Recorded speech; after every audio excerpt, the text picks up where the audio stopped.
அடுத்ததாக பார்க்கக்கூடிய கடைசி ராசிக்காரர்கள் மீனம். நவகிரகத்தில் இருக்கக்கூடிய திருப்பாம்பரம், கும்பகோணம் பக்கத்தில் இருக்குது, திருப்பாம்பரம் போனால் போதும். இல்லைன்னா காலாஸ்திரி கூட போகலாம், உங்கள் இஷ்டம். இல்லைன்னா உங்கள் வீடு பக்கத்தில் இருக்கிற ராகு கேது சன்னிதானத்தில் விளக்கேற்றினா கூட போதும். 7.5 சனியில் ஏற்கனவே இருக்கீங்க. 2ல் இருந்த குரு 3ல் போகிறார். 7.5 சனியில் இருந்தாலும் குரு மாறுறதுனால கல்யாணம் நடக்கும். குடும்பம் பிரிந்தாலும் ஒன்று சேரும். குடும்பத்தில் சந்தோஷம் ஏற்படும். துணைவியாரோட நீண்ட நாள் சந்தோஷத்தை ஏற்படுத்தி கொடுப்பீங்க. அவர்களுடைய கனவை நிறைவேற்றி கொடுப்பீங்க. லாபம் ஏற்படும். தாய் வழி உறவு, தந்தை வழி உறவு மேன்மைப்படும். பெற்றோருடைய நீண்ட நாள் கனவுகளை நிறைவேற்றுவீங்க. லாபம் ஏற்படும் ஐயா. பெண்கள் இருக்கக்கூடிய மீனராசிக்காரர்களுக்கு விசேஷம். ஆனால் ஜென்மத்தில் ராகு இருக்கிறனால மன அழுத்தம், ஹார்மோன் குறைபாடு, ஞாபகம் வச்சுக்கோங்க. வயிறு கடமடா பண்ணுறது, ப்ரோபயோட்டிக் இல்லாமல் வயிறு கஷ்டப்படுறது. பழையது அதிகமாக சாப்பிடக்கூடிய ராசிக்காரர்கள் யாருன்னா மீன ராசிக்காரர்கள். பார்த்துக்குங்க. அது என்னான்னு கூகுளில் போய் பாருங்கள். ஏன் பழையது சாப்பிட்ணும்? வயிறில் தொந்தரவு அதிகமாக இருக்கும். இப்போ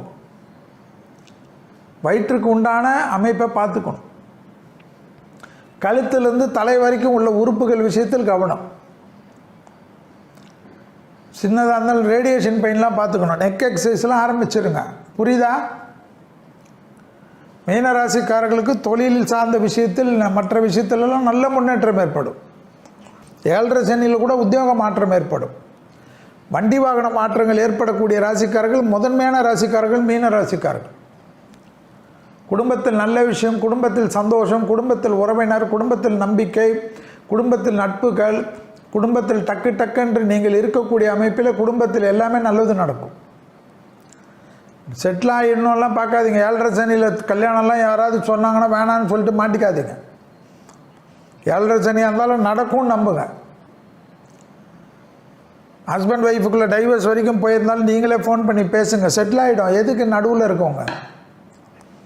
ஃபோனை எடுக்கலைனாலும் 100 வாட்டி சாரி போடுங்க, 101வது சாரி சால்வ் ஆகிடும். குடும்பத்தை காப்பாற்றிக்குங்க ஐயா. அற்புதமான அமைப்பு இந்த குரு பயிற்சி. ஆனால் யோசனை நிறைய வரும். மெடிடேஷன் கற்றுக்குங்க. வாழ்க வளமுடன், இல்லைன்னா ஏதாவது ரவிசங்கர்து, எல்லாம் ஈஷா, ஏதாவது ஒரு யோகா, உங்கள் யோகா. நான் யோகாவுக்கு ப்ரமோட்டர் கிடையாது. ஆனால் மெடிடேஷன் முக்கியம், தியானம் முக்கியம். கண்ணாடி முன்னாடி தியானம் பண்ணுறது மீனத்துக்கு நல்லதான். 7.5 சனியுடைய தோஷம் போயிடும். புரியுதா?